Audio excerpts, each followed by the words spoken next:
Connect. Oh no.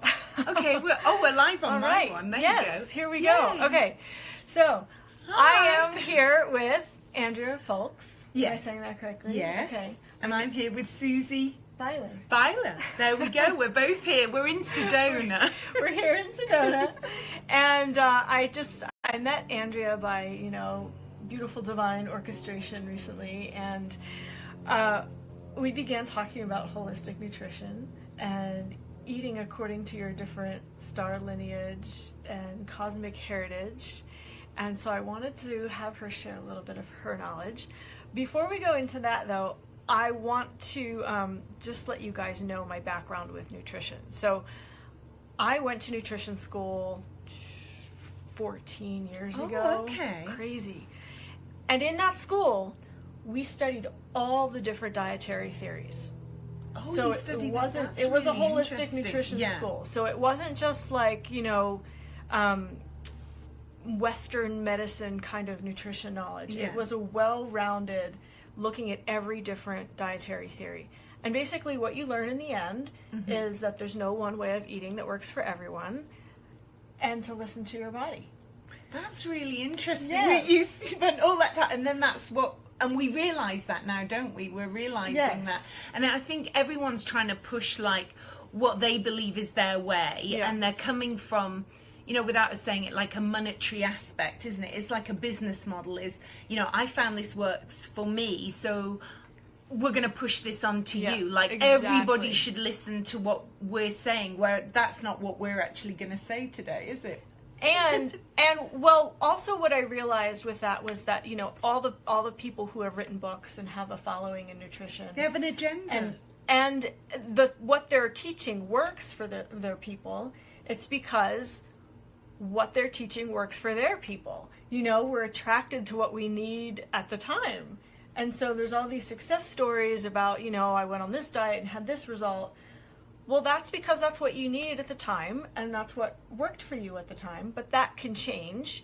And just because it worked for you and your nutrition guru doesn't mean that it's going to be what works, 10 years from now or for everybody else. And I think the other aspect is, as we're evolving, we're realising that the vibration we hold, without being offended, is depending on where your consciousness is at, will depend on what you eat. So, when you tell somebody don't eat the animals, it's very hard for them if their consciousness is still in a third dimensional reality, or if you're saying, well, I wouldn't, drink fizzy drinks or Coca-Cola, and they look at you like, whoa. But if they're really anchored in a second to third kind of dimensional physical body, and that's where their consciousness is at, that will be right for them. So it will be very challenging for them to give that up. So the more inner work that you do on yourself, you will, from what I found, like organically, naturally change your diet. It will be easy for you to change your diet. That's what I found. Yeah, and vice versa. Yeah, if you have to listen to your body, because it changes over time. Yeah.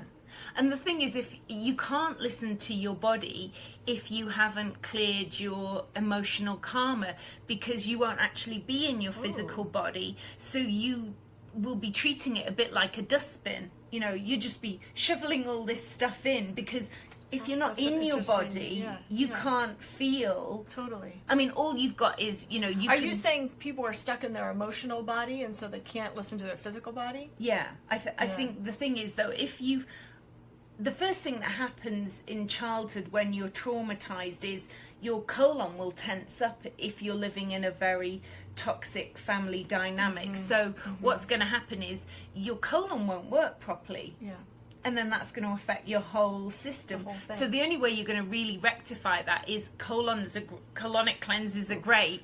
But if you heal your inner child, that's going to allow you to then make the colon work better. This is truly holistic nutrition. Yeah.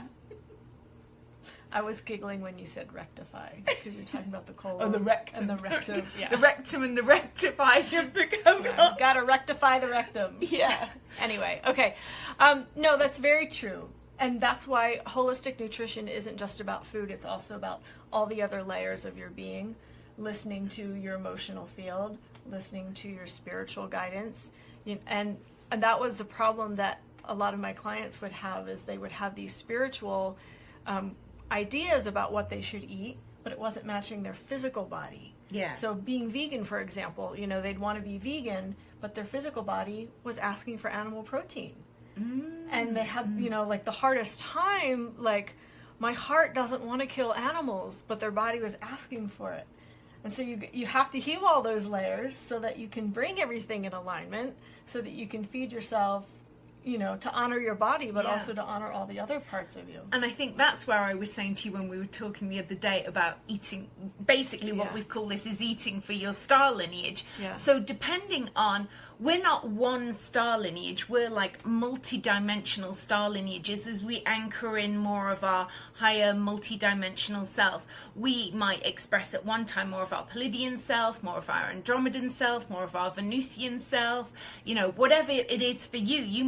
There are a million different star systems out there, but it depends on what you're expressing and if you can express more of that. But if you're holding a lineage that is very much anchored in the third dimension and is a lower frequency, then you're going to be connected to that star lineage that maybe wants to eat animals, wants to eat cheese, wants to eat dairy milk, and that will make it really challenging for you to express more of a higher, maybe multi-dimensional version of you that doesn't want to eat those things. So you're alternating, pulling these consciousnesses back and forth through you. Does that make sense? It's a wild way to think about it. I really love this. Yeah.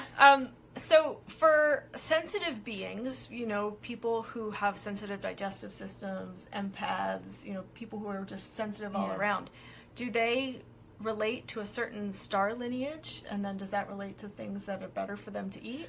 I don't know. I can look at some people sometimes, and it might sound really odd to say, is I look at them and think, oh, look, that Plaedian's eating the wrong things for their body. Mm-hmm. Like, I can see that they're expressing a lot of maybe Plaedian energy, and I look at them and they're grossly overweight. I can see their digestive system's not working properly, and I think, oh, they have so much trauma from childhood or ancestral that they haven't cleared, and it's showing in their body now, and they're still maybe trying to shovel in the wrong food. So when you're identifying with your Plaedian self, are there certain foods that are best to eat at that time? I'm not 100% sure about that, because I think it's when we go back to it's your intuition, but I think we all know this isn't serving me, and yet we still keep eating it. You see people going, I ate this, and they're not correlating the fact that their stomach is swollen. They're not correlating the fact that they feel tired, they feel exhausted, and they're so detached from their feelings, they can't feel that what I've just ate is creating this reaction in my body now. And if I was able to feel my body, I would be able to identify that it's linked to what I've just eaten. Totally. Yeah. I'm all about that. And that's why I stay away from certain things, because I eat for how I want to feel. Yeah. It's like, for example, I don't eat animals, so if I accidentally, which I have accidentally been given something that was an animal, I was like, oh my goodness. It was like, it just felt like wrong. It felt like really like wrong for your body. For me. Not like in your mind saying this is the wrong thing to do, but your body was saying. Yeah, my body was like, this doesn't feel right. And if I eat anything that's processed, my body will react within seconds, whereas I can sit with somebody else who's maybe on a different level of consciousness, and they've ate the same thing as me, and it doesn't affect them. So when I went, I'm not raw now, but I did go raw for 2 years. And when I was raw, what I found out was people would, and it was testing you about your self-worth and your boundaries and all those things, because people would go, well, just eat this, it's cooked vegan food. But my body was so toxic free that to eat the vegan food, I would wake up in the night with stabbing pains in my stomach, because I'd got my body so free. Whereas now I am eating cooked food, but my body's not reacting because maybe I've put more toxins back into my body. Well, maybe you needed to go through that cleanse as a reset, And because being raw is a therapeutic diet. It's not a maintenance diet. Do you know the difference? Yeah. Okay. So there are some diets out there that people feel great initially because they're therapeutic diets. They go through a cleanse, they get cleaned out. They're not meant to be long term. They're not meant to be a maintenance diet. A maintenance diet is what you would eat every day. It's not something that you would, do to go through the cleanse. Yeah, like, I think I'll just explain how I ended up coming off the raw diet. Okay. How I came off the raw diet, I think, is for a lot of us. I had emotional trauma, like someone died very close to me, and to deal with that at the time, the shock and the trauma, I went into my childhood way of eating, which was because I had quite a good way of eating in childhood. I wasn't given processed food so much. We didn't have fizzy drinks, but it was cooked food. So I went back to cooked food as a way to like emotionally nurture the shock and the trauma. Yeah. And that's what happens to us when we have shock and trauma. Often what we'll do is we comfort eat to suppress the emotion because we don't want to feel the extreme grief or the extreme sadness, and that's what happens. And then I see some cleanses out there now that some people, for me personally, I tried some of these cleanses that are out there, like the cabbage juice one. I might do it again. I did it for 3 days, but I found it quite challenging. I'm not sure. I've seen people doing it for maybe a year. I personally couldn't drink that level of cabbage juice every day. How much were you supposed to drink? Well, I don't know. Oh. I mean, you could drink a gallon of it was what the person was suggesting, and that might be right for them, but it wasn't right for me. So when someone's saying you need to drink a gallon of this, if it doesn't feel right for you and your body isn't that toxic, that would be wrong for you. Like, it would definitely be, you are really like looking very clear and twinkly in Susie's energy, but her stomach's really flat, so she probably wouldn't need very much at all, would you? And your intuition would guide you. I wouldn't need much like cabbage juice cleansing, and you might not even be drawn to it at all, would you? You wouldn't. I'm generally not drawn to cleanses. Yeah, there you go. My constitution is such that I need some pretty hearty food. Like, I'm not a good raw food person. I don't make a good vegan. Like, I need some grounding. I need some cooked food. That's really interesting. And so, but it is interesting because I used to eat a lot more animal protein. I very rarely eat animal protein now. And as I've gone through this spiritual journey of awakening, and I've raised my frequency, less and less does my body ask for animal protein. Like, I could easily be vegetarian in my mind. It's my body that when my body asks, then I will honor it with the highest quality animal protein ever. Yeah. But less and less does my body ask for it these days. So it's kind of cool. Like, I can see where people are going with this whole you need to be vegan to ascend.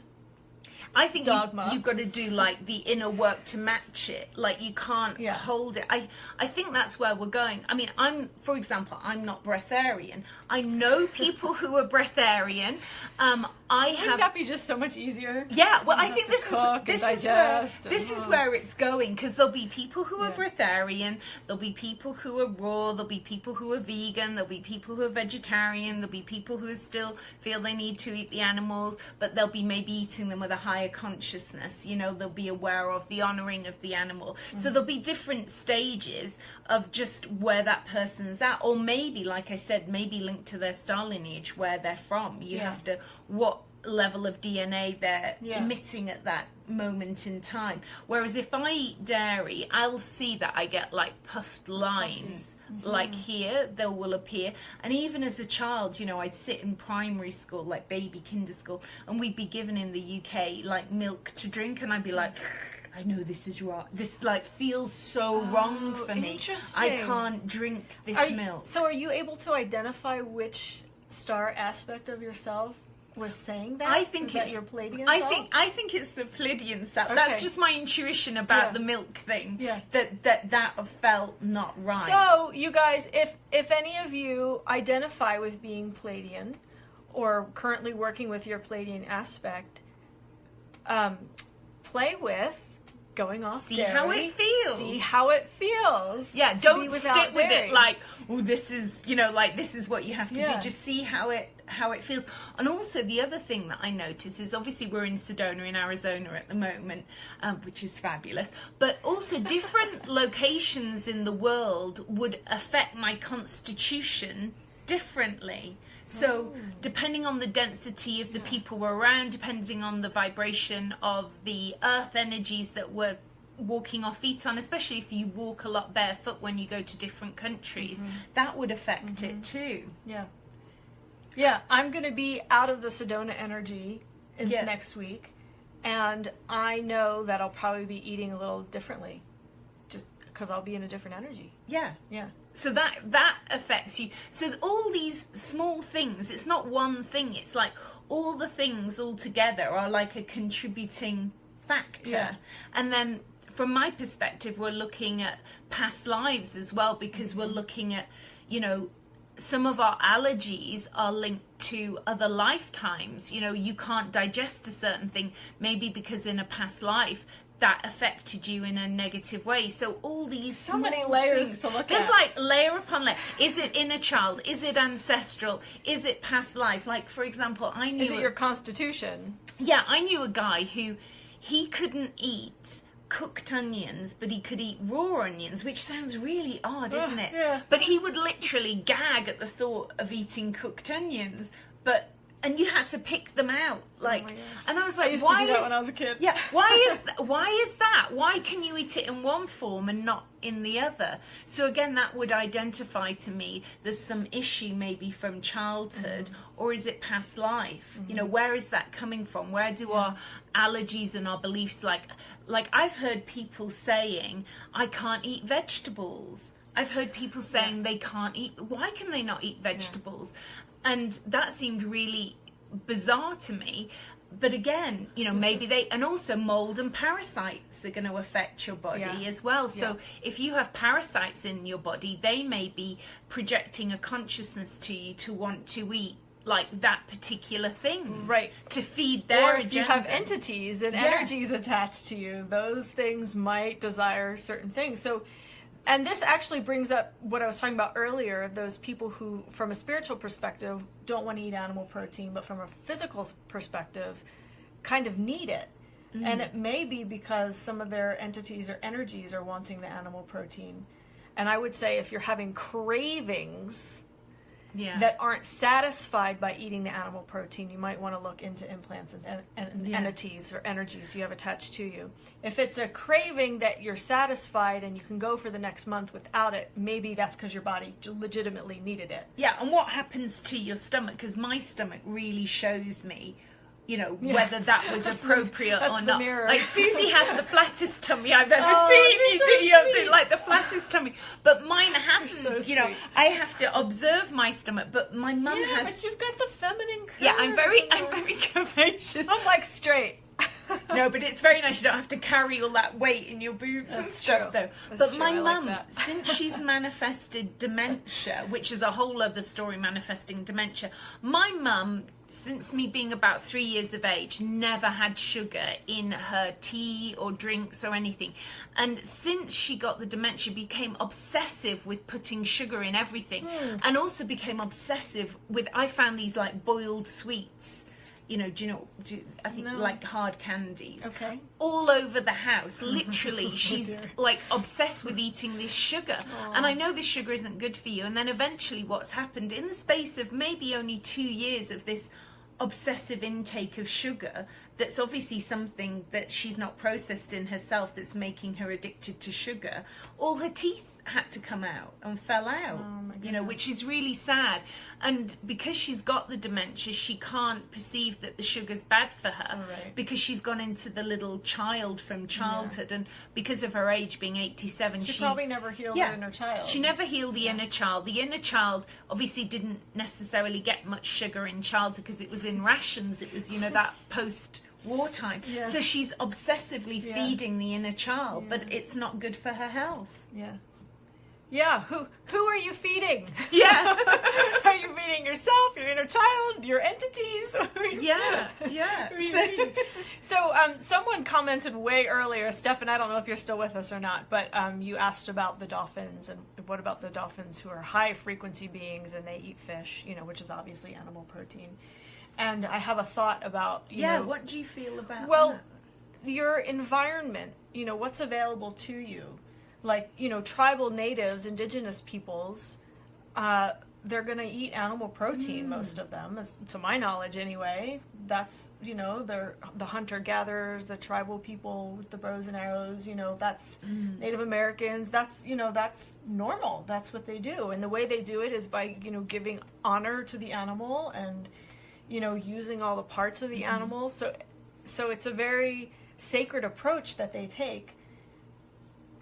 Dolphins are in the water with fish. What are they going to do? Like eat cabbages? They don't have cabbages growing there. They maybe eat the algae, but we're not in a dolphin body, so we have to eat for what our consciousness is. But maybe if you have a dolphin lineage, which I have experienced being a dolphin, you might gravitate towards the spirulina and the blue-green algae, and which I have. I've been through that phase of being attracted to eating. Got my mermaid self going today. Yeah, I've been attracted to eating tons of seaweed at certain points and felt like so much seaweed I had to eat, and then another phase where it stopped, enough seaweed. Whereas I know people who are so, because I think their personality is quite controlling and they haven't dealt with the inner child, they're like, I weigh how much seaweed I eat a day, and I weigh the seaweed so it's exactly the right weight. And to me, that's quite controlling. Yeah. That's not listening to your body. Yeah, that's listening to your eating mind for your intuition. Yeah, it's a book he's read, and it's a diet he truly is living by every word that's printed in the book, instead of being taught how to tune into you. I think that's what we're both saying, is tuning into who we are as an individual. For me, like the day I saw this picture, and I was raw, and I've been raw for 2 years, but the day I saw this pig in this cage, like I broke down crying, and that was the big shift in my consciousness, like to connect to the heart of the animals. But what the animals did say to me was, listen, don't feel bad about what you did. All of a sudden your consciousness is opened up to this other level. And I just knew that was the day I could never eat, pigs, lambs, cows. I could never eat that again. That was just like the big shift in consciousness. And I cried and cried and cried, and I felt within myself sadness and guilt and shame. And they were saying, the consciousness of the animals was saying to me, listen, don't feel bad about this. It's just you brought that consciousness in now. Let that go. Let it go. Yeah. Beautiful. Yeah. So here's what I think would be really cool. If we could get a bunch of people either commenting here or emailing one of us or something, and telling us their experience with different foods that they eat and what part of them it's associated with. Yeah. I would love... You've got one lady, what she said, Lisa. I can't read the whole thing. I just saw a post today about dolphins. They converse about food replenishment and avoiding... And then you can't see the rest of it. And then if anyone on mine wants to ask a question or share something that is relevant to what we're saying, or even something that isn't relevant to what... We can talk really cosmically. We will go all over the place in our cosmic chatter. So here's my invitation to you. Is to create a database to start gathering some information about different star lineages and foods that work for us in our human form associated with those star lineages. So the Plaedians don't like dairy, for as an example. Maybe that's true, maybe it's not, but just as an example. If you're in your Plaedian energy, stay away from dairy. If you're in your Syrian energy, stay away from carrots. I don't know. And I just think that would be really interesting. No one's put out a body of work like that. No. You could channel that in. And I know people have said eating for your chakras, and I have talked about eating for your chakras, but I think that's kind of been done. But the other thing I think is, and here's another aspect of not just the star lineage, but like the Neanderthal past life version of you. Ooh, okay, so if you're holding on to like a Neanderthal, when you look at I'll say men more than women, but it could be women. But when I look at some men, I feel like they're really Neanderthal. You know, they're really projecting this hunter-gatherer energy, and they're very much attached to, you know, hunting, shooting, fishing, and they feel like they really need, you know, they have this perception that protein comes from animals, yet we know that broccoli has just as much protein as animals. But they just feel that they're still in that past life of that hunter-gatherer provider energy, and that's where they are. But they look well on it, you know, because they're still attached to that other lifetime. And I spoke to someone the other day, and she was like, I couldn't give up the animals, I need the protein. But they couldn't hear that the protein came from somewhere else. So that's in their reality, it's their truth. And this is the thing about being multidimensional, is if in your reality, in the dimension you're existing in, that's your truth, then that's where your consciousness is at that time. So instead of us being these kind of really hardcore sort of vegan, let's go and, you know, campaign outside of these animal testing laboratories, I don't think that works. I don't think that approach to shaming, that's the other thing, it's not about shaming people in what they're doing. And I think sometimes, I know when I've posted things, people have felt, and I was not shaming them, but because of their own emotional inner self and because they hadn't healed their inner child, me saying something was their wounded inner child from childhood and the voice of their parent shaming them. And that was not my intention to shame them, but that was how they received it, because they hadn't healed the inner child. Yeah, there's a lot of that in the spiritual community. There's a lot of shaming, like if you're not vegan, if you're not raw, if you're, you know, if you're not vegetarian. And then we're in judgment. And you can't ascend if you're not vegan, like all of this stuff. Let me tell you, and I think he'd be fine with me sharing this. Max can eat anything. Now he is. This is her boyfriend. My beloved Max. He is vegetarian, but he eats gluten and sugar and like all the stuff that my body, you know, doesn't handle. No problem, and he is a very different star lineage. I don't even know what he is, because he's like so different than anyone I've ever met. Seriously, I don't know. I don't know what his lineage is.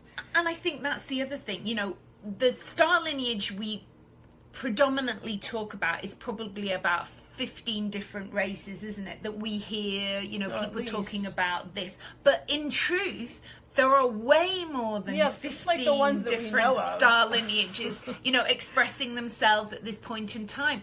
But because the earth is moving out of a third dimensional consciousness, that means that we, within our physical body, get to express more of our multidimensional selves, because we're expanding our multidimensional self out of ourselves and into ourselves. So it's like in and out. But the way that you can express that has to be that we process our pain body. We've got to process that heavy pain body from all the eons of time, however which way you go about doing that, I think. And let's see what anyone's writing. Someone said she identifies with the Plaedians right now, and she doesn't drink milk, but she loves eggs. So there's another one for dairy. So you just have to do what feels right for you, dairy. But don't feel this guilt and shame, because that is a really low frequency. That's really, I think where we're trying to evolve to is to avoid guilt and shame in yourself, because adding that into not honoring yourself is really going to affect you in a negative way.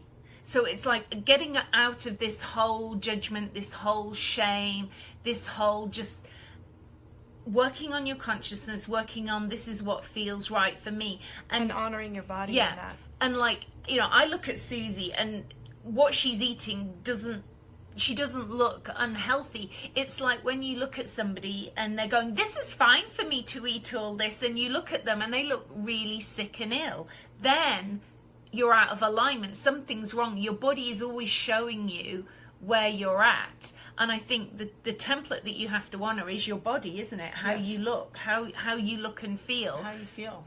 Yeah. What else can I say? Yeah, bobblehead. No, it really is how how you feel. Like I said, I eat for how I want to feel. And I know what foods are going to feel heavy in my system. I know what foods are going to feel good. And I do emotionally eat. The difference between me and someone who is unhealthy in their emotional eating, I know when to stop. I know what my body can handle. And I know that I'm doing it. So I'm also paying attention to my emotions and is there anything else I can do to take care of this instead of eating. So I do it with consciousness and awareness. I just bring that up because a lot of people are eating emotionally, not realizing that they're doing it, and then they wonder where that 20 extra pounds came from. That's emotional weight. Yeah, it's because of what you ate, but it's your emotional heaviness because you haven't healed the pain body, because you haven't healed the inner child. When I started on this awakening path, I lost 30 pounds. Wow. Yeah. I wasn't fat. I was 150 pounds, which, you know, it's on the higher end for my build, but I lost that not because I changed the way I ate, but because I healed my emotional body. I let go of so much crap, so much heaviness within my being. Yeah, and this is what I see. You know, when people get really sick and ill with a disease, I see them finding it's much easier for them to think, oh, well, I'll change my diet and I'll find this diet that's maybe really controlling rather than dealing with my emotional body. For example, like I know in my own journey of the things I've healed in myself was when I healed precancerous cells on my cervix, I did not change my diet. There was nothing I did that changed my diet. I went into my emotional self and I healed a lot of events from being 18, trauma from that, date rape, that's what healed, that's what flew out. It was also a past life linked to Egypt that flew out and healed that. It was not changing my diet that healed that. The consciousness that I held when I did that was about healing my emotional body. It was not about changing what I put in my body. It wasn't till around 2008, and I actually came to Sedona when I first came here, which was 10 years ago, that I actually heard about raw food or vegan food. Nobody had ever questioned what I ate. Nobody had ever called me into consciousness. Nobody ever said to me, Andrea, what are you eating? Yeah. You should be vegetarian, you should be vegan, you should be this. Nobody ever said that to me. That never happened to me. I know nutrition was a big part of my healing journey, and when I changed my food, then I was able to get into the emotional layers, the spiritual layers. Nutrition was the catalyst for me to go deeper into some of the stuff you're sharing, healing the pain body and the inner child. So for me, it all works together. Like if you just change your food and you don't address the other parts, you're missing a huge part of the equation.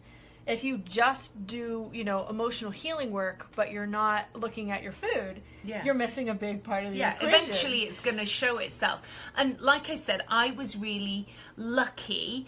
As a child, I maybe felt I was unlucky because my parents, I was an only child of older parents, and they never gave me fizzy drinks. Like I never was given Coca-Cola. Maybe because they thought it was too expensive and they didn't want to give it me. But that was a good reason, not to be given it, because I don't have an addiction to carbonated fizzy drinks, whereas if you had those in your childhood, you might feel the desire to want to have those because you haven't healed the inner child. So it will be a comfort for you because maybe it was what you were given as a child. And many people don't even drink water. They just drink fizzy drinks as if that's the only thing you should drink, whereas it's going to take a toll on you eventually. That much sugar probably going into your body is going to affect you on some level and also affect your vibration.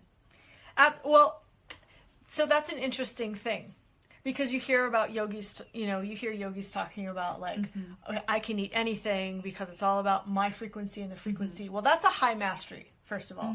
And I used to be like the biggest judge of, spiritual people and what they ate. And Max eats anything and he is the highest frequency person that I've ever met. So it just goes to show it is the mastery. Like I would have said, you can't eat sugar and, obtain a certain spiritual frequency or level. And now I know that's just not true. You can. However, I'll disagree slightly. That is not, I'm not saying that's a reason for you to give yourself permission to binge on sugar. I'm just saying that if you get to that level of mastery, that's amazing. But for me, also, part of it is responsibility to the planet. Like, what does it do if you're eating a lot of sugar? What does it do if you're eating a lot of animals that, were raised in factory farms? How does that relationship with Gaia work if you're eating things that are harming her in their production? What I would say, just a slight disagreement. Yeah, that's fine. Because Max is, I'm not sure completely how old he is. He's 31. Yeah. So I also feel, from my perspective anyway, that when I was 30, I could eat anything. It was not affecting me. It was, I'm 47 now. So I feel that once you get around 47, 50, although we are ageless and timeless, that's when everything I've put in my body is going to show outwardly. When you're 30, you can kind of get away with things. But what I'm finding now is at this kind of age now, everything, if it's toxic, the heavy toxic level starts to show in my body at this kind of age, and then older, and you can't get away with things. I might be wrong, but that's my perception. Can I challenge you? You can challenge me. Go on. That's a belief system. It is a belief. However, it's based on what you've experienced. So it's, you're getting that confirmation. Okay, see it from this perspective. Okay, it's like a dustbin. Okay, Yeah. Your physical, you can only put so much in before it's going to show itself. Yeah. Everything that you have put in eventually will show itself. Honestly, I have that same belief system for the most part. Yeah. But I say that because I have actually gotten healthier and healthier, and I can eat more and more, even with my extreme food sensitivities. I can eat more and more and have an even higher level of health because I keep working with my frequency. Yeah. And you've told... I mean, I still drink coffee. If anyone thinks I don't, I still drink coffee. Love coffee. I love coffee. I had a muffin this morning just because I felt to have it, Yeah. But it's like, for example, the only thing I'm really careful about when I eat out is I'm very wary of which... I love soup. Like, I could live off soup, but I won't eat a soup that I feel has lots of chemicals in it, because I know my stomach will just swell up if it's got MSG in it or something like that. And if I drink Coca-Cola, a lot of us, it's too much sugar. Like, I tried kombucha when I was here the last time, and I drank way too much kombucha. And it was too much sugar for my body. I ended up with, like, Candida yeast. It was just too much sugar in my body. Like, my body cannot take that level of sugar. My body's happy with green juices. If I juice green juices, and if I don't do them for a few days, I can feel like I need to juice carrots now. I need to juice 2 or 3 bags of carrots, and then I'll juice 2 or 3 bags of carrots and I'll drink that. But I'm aware my body cannot take that level of sugar. So let's talk about this. Let's the aging thing and food. The food requirements may change as you get older in years,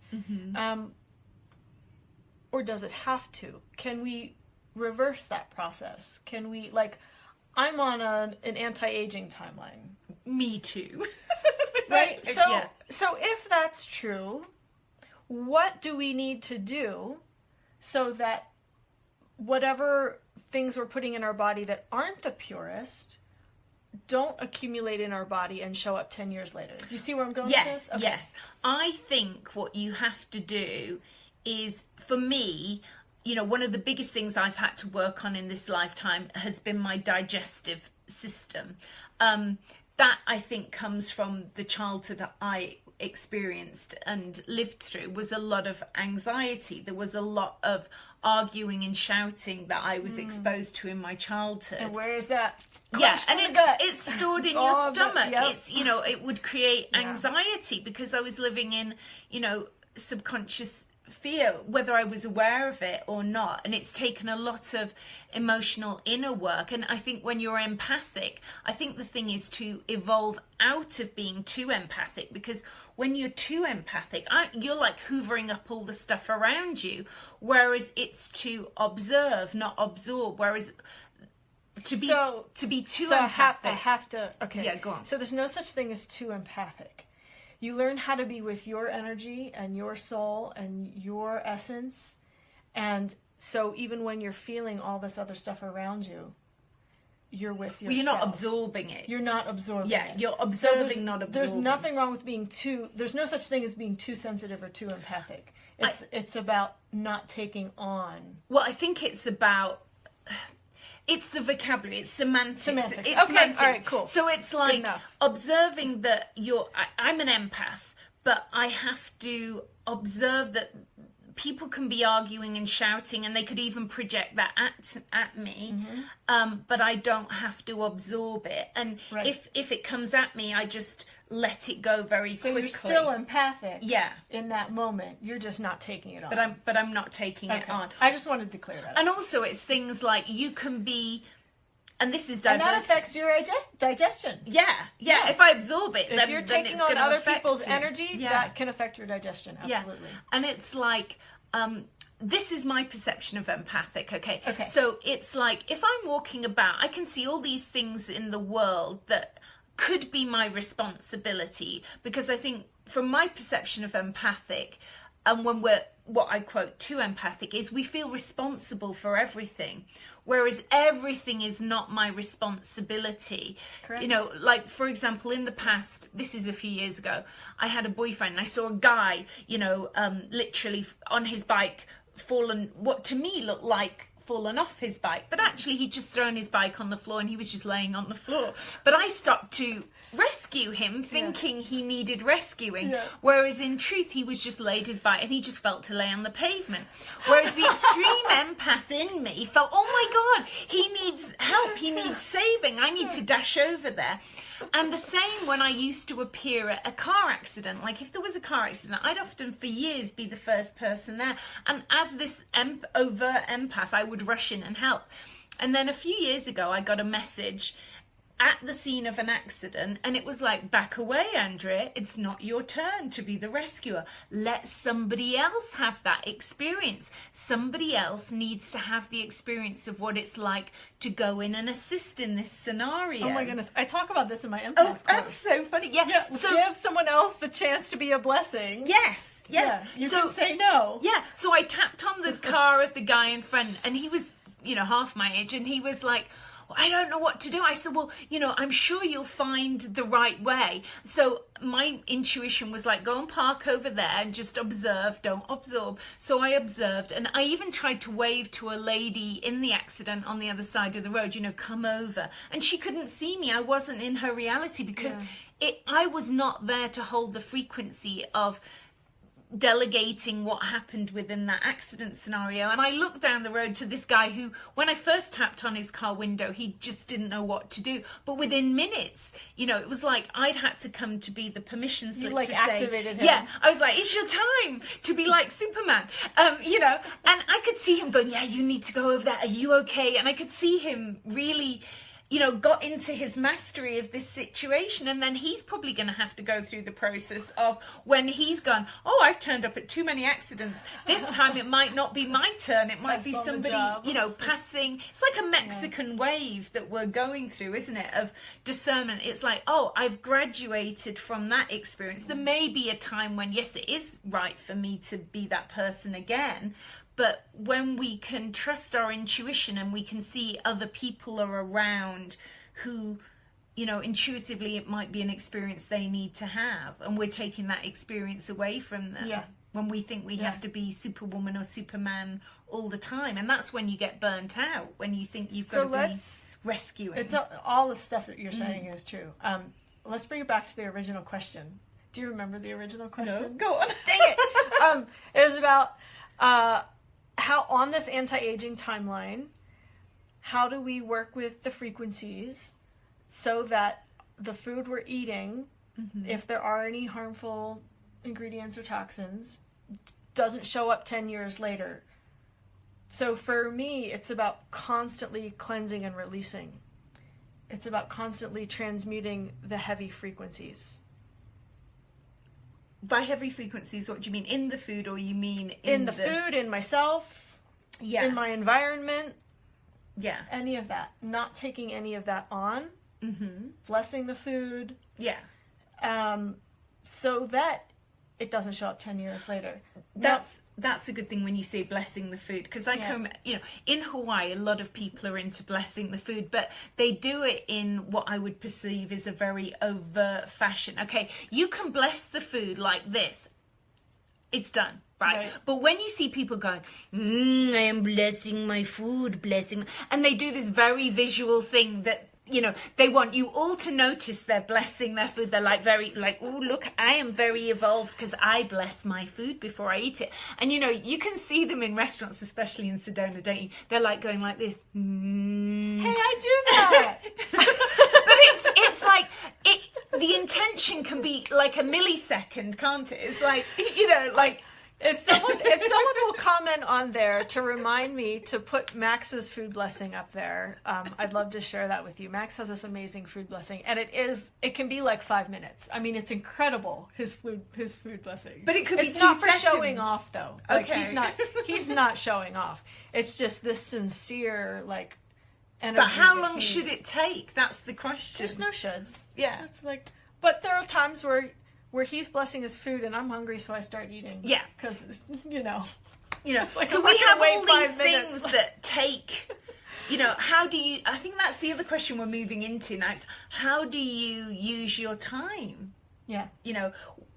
We can stretch time. We can make time smaller. It's like, what do you want to spend your time doing, isn't it? If I'm honest, I probably want to spend my time eating, not blessing my food. Yeah. I know I eat too quickly, which doesn't, I feel, help my digestion. I know if, I eat slower, it's much better. But I'm aware of why. And that's the whole thing, I think, with all of us, becoming conscious of why we do things. Why do I eat quickly? I know why I eat quickly. Again, it was back to my childhood. In my childhood, I ate quickly to avoid the constant laser focus on me at dinner time of being an only child of parents who were critical of me. That's why I ate fast. Now, somebody who's got maybe 5 or 6 siblings, they may also eat fast. So they get enough food. Yeah, so I had a friend, she ate fast, but our reasons for eating fast were completely different. Mine was to get away from my parents. Hers was because there was maybe not enough food for all of them. And this is why it's important to do the inner healing work with the food, working with your food. Yeah, and they go hand in hand. Yeah, because you can't project the reason you eat quickly is formulate the same for every person. That's why your individual story from your soul, from your inner self, past life, it could be even that there was no food and you died of malnutrition in another lifetime, so you feel like you have to eat as much as you can, and that might slow your metabolism down. I've seen people in past lives where when I've regressed them, they've said honestly, in this lifetime I don't eat that much, but my metabolism's really slow because the subconscious mind thinks they're still living in this past life where they died of malnutrition, where there was no food. So the subconscious needs to know that you're not going to die of malnutrition in this lifetime. And I've also made the mistake of projecting onto breatharians that they're like this super evolved being in like every facet of their life, and they're not. What I found was in the facet of stories around food, they were totally neutral. They didn't have a story like some of us still have stories around food. I totally do. And when I projected that this particular one breatharian that I was talking to at the time, I was projecting this person's really going to be really evolved in every facet of their life.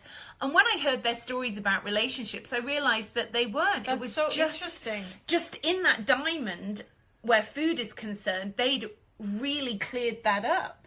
That's so interesting. Yeah. I probably would make that assumption too, because honestly, I don't think I can be breatharian until I'm just like so clear and so high frequency. Because I love food. I like the taste. I came all the way to this planet. I'm going to eat food. I can be breatharian, some other time, right? You see, I was at the point where it was a possibility, and then I had this emotional trauma, and then I was like back to eating. Whereas recently, while I've been in Sedona, there's been someone I've come across, and they have, they called it fasting, but they have fasted for over 100 days, and then currently, while I've sort of been in their environment, they'd not eaten for 20 days. Whereas if with the way I feel right now, if I didn't eat, I would feel a bit spinny, I think. Whereas this person, it was working for them. It was totally working for them. I was like, oh, they're so interesting. Like, I was observing them because they were super fascinating. This is why fasting as a group with your guru can be a little dangerous. Yeah, it can be wrong. Because you get in this group consciousness, and instead of listening to your own body, you start tuning into the group consciousness. And some people really damage themselves. Yeah, because your emotional inner self isn't at a vibrational consciousness that you can hold at. And because right now I feel that isn't where I'm at. That isn't something I want to do. Right now, I don't want to give up food. However, that said... Do you think you will someday? I don't know. I'm open to whatever. The thing is, that's the other thing that you're right, is I'm not going to project that one day I will never eat food, because that's too limiting. Like, I'm just allowing myself the journey of what happens to me. Yeah. And my primary focus isn't not eating. My primary focus is to be in amazing health and well-being. Yes. And the same for you, isn't it? It's absolutely. Like, my vibration, my health, my well-being is my priority. Yep. Yeah. My frequency, my wellness, my energy levels, that's my priority. Yeah. And then we can't be lured into doing things that feel inappropriate for us. Yeah.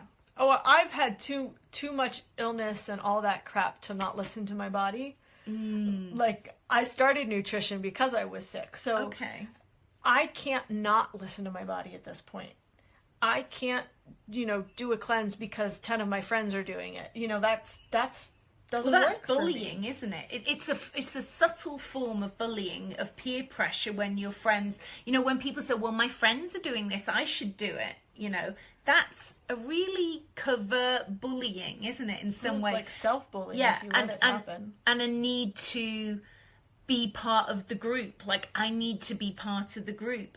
And I think that's the other thing, when your intuition is telling you not to eat something, and yet you're in an environment where those people are trying to bully you into something. For example, I've hardly ever drank alcohol in this lifetime. It's never been something that's been an attraction for me. On the odd occasion I have, but if somebody, and I think people are quite projecting in trying to get other people to drink. Like, they feel happier if other people are drinking. They struggle sometimes. I've observed it. They struggle when the other person isn't drinking. But really, in truth, what somebody else has in their glass is of no consequence to someone else. So you have to observe if you're being bullied into something or if you're being bullied out of something. Well, I never even thought of it that way. Yeah. Do you see it that? To me, bully is a really strong word. I'm kind of having trouble, but people wrapping my mind around it. If you tune in, can you see that people are bullying without realizing they're bullying?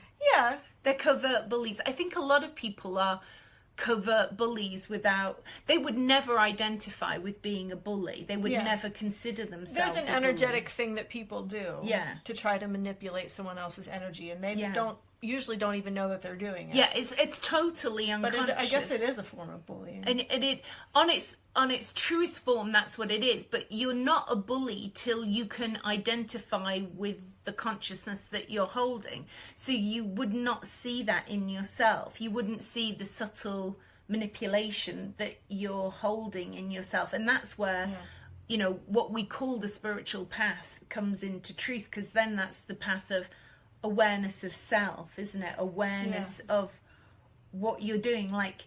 So you become really mindful within yourself of your reason for what you're doing. Your it's about intention behind it's not so much what you're doing, it's the intention behind everything that you do.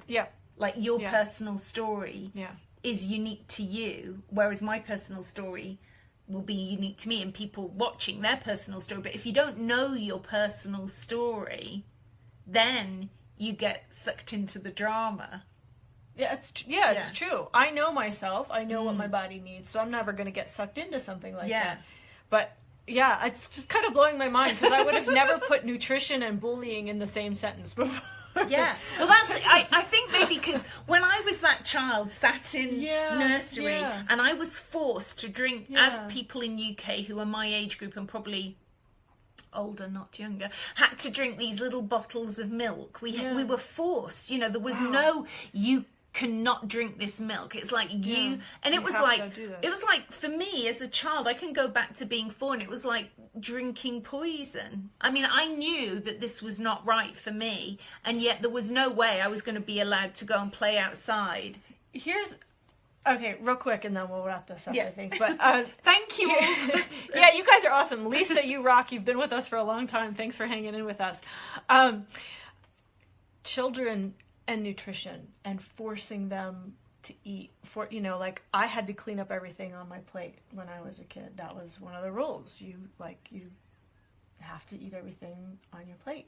Well, one time my dad served me like more food, and I was like I was telling him, stop, I don't want that much. He just kept putting on my plate.